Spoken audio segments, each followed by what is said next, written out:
Hi friends, welcome to Marthandam cooking. இன்னைக்கு நம்ம ராகி அப்பம் எப்படி பண்ணலான்னு பார்க்கலாம். இது ரொம்ப சிம்பிளாக செஞ்சு முடிச்சிடலாம். அதே போல் ரொம்ப சாஃப்டாகவும் இருக்கும். இந்த அப்பம் பண்ணுறதுக்கு கடையிலேருந்து வாங்கின ராகி பவுடர் தான் எடுத்திருக்கேன். நீங்கள் வீட்டில் பிடிக்கிறதா இருந்தாலும் ஓகே தான். வாங்க இது எப்படி பண்ணலான்னு பார்க்கலாம். ஒரு பவுல் எடுத்திருக்கேன்.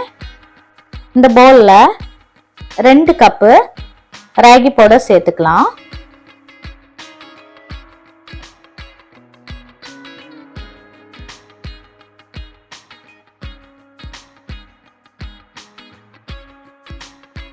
ரெண்டு கப்பு மாவுக்கு 2 கப்பு தண்ணி சேர்த்து எந்த கட்டையும் இல்லாதது மாதிரி நல்லா மிக்ஸ் பண்ணி எடுத்துக்கோங்க.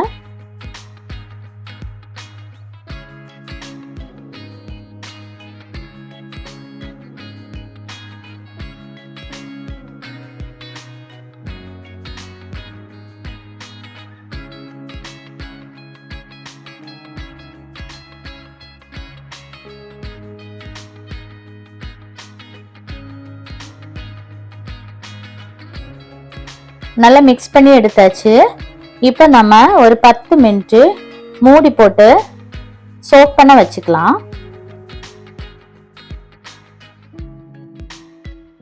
10 மினிட் ஆகியாச்சு.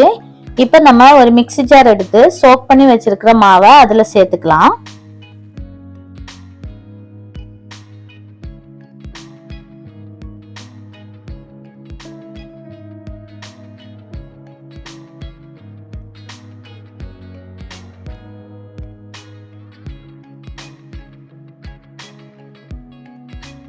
சோறு 2 டேபிள் ஸ்பூன் சேர்த்துக்கோங்க. வேக வச்ச எந்த ரைஸ் ஆனாலும் ஓகே தான்.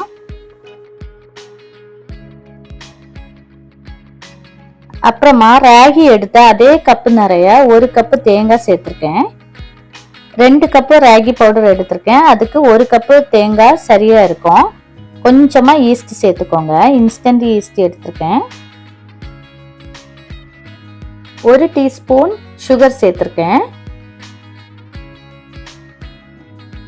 எல்லாத்தையும் நல்லா மிக்ஸ் பண்ணிட்டு அரைச்சி எடுத்துக்கலாம். நல்லா ஃபைனா அரைச்சி எடுத்துக்கோங்க.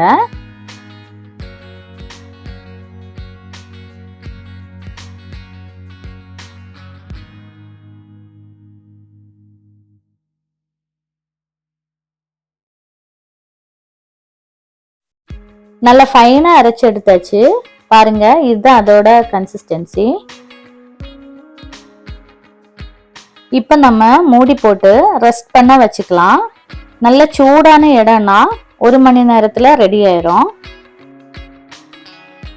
இல்லைன்னா 2லேருந்து 3 மணி நேரம் ரெஸ்ட் பண்ண வச்சுக்கோங்க. எனக்கு 1 மணி நேரம் கரெக்டாக இருந்துச்சு. இப்போ ஓப்பன் பண்ணி பார்த்துக்கலாம்.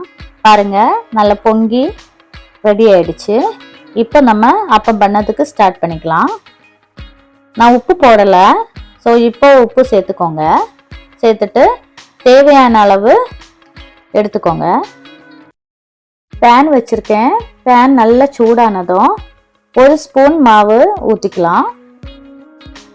இது தோசைக்கல்லையும் பண்ணலாம். நம்ம இது திருப்பி போட மாட்டோம், மூடி போட்டு தான் வேக வைப்போம். அதனால ஹோல் வரட்டும். நல்ல ஹோல் வந்ததுக்கு அப்புறமா மூடி போட்டு வேக வைக்கலாம்.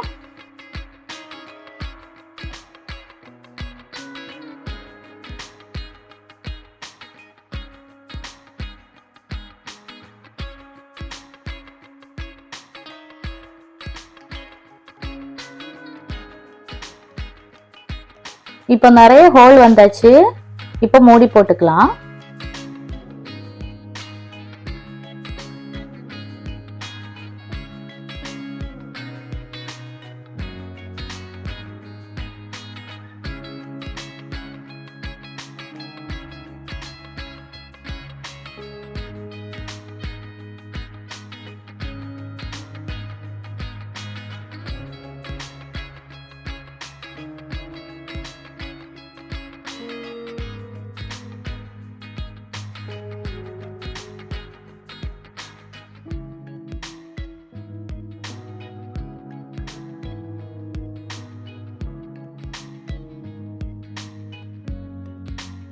ரொம்ப ஹை ஃப்ளேமில் வைக்காதீங்க, லோ ஃப்ளேமில் போதும்.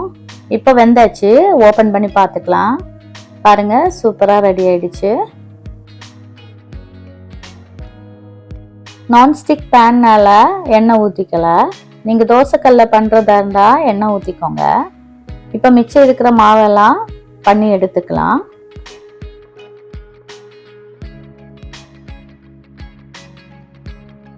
எக்ஸ்ட்ரா மாவு இருந்துச்சுன்னா ஏர்டைட் கண்டெய்னரில் ஃப்ரிட்ஜில் ஸ்டோர் பண்ணிக்கோங்க.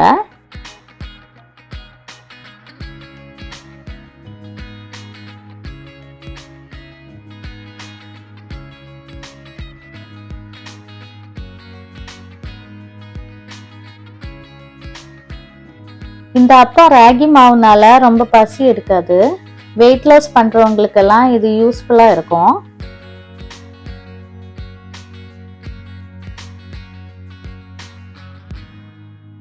ராகி மாவுனாலே நிறைய பேருக்கு பிடிக்காது. ஆனால் இந்த மாதிரி அப்பம் பண்ணிங்கன்னா ரொம்ப பிடிக்கும். அவ்வளோ டேஸ்டாக இருக்கும்.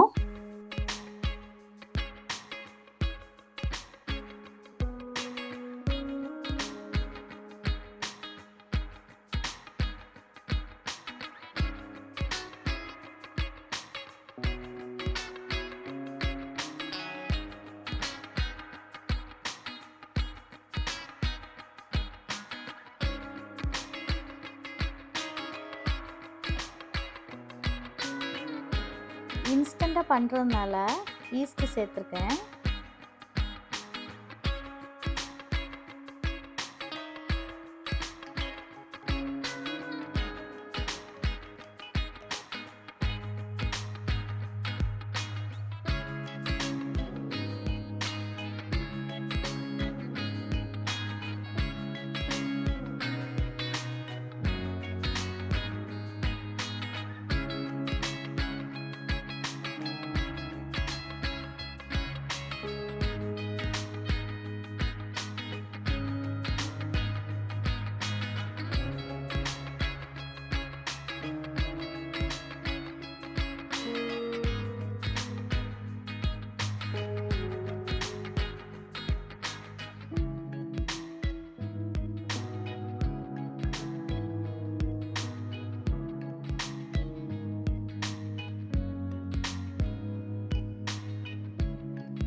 இந்த வீடியோ உங்களுக்கு பிடிச்சிருந்துச்சுன்னா லைக் பண்ணுங்கள், ஷேர் பண்ணுங்கள், சப்ஸ்கிரைப் பண்ணுங்கள்.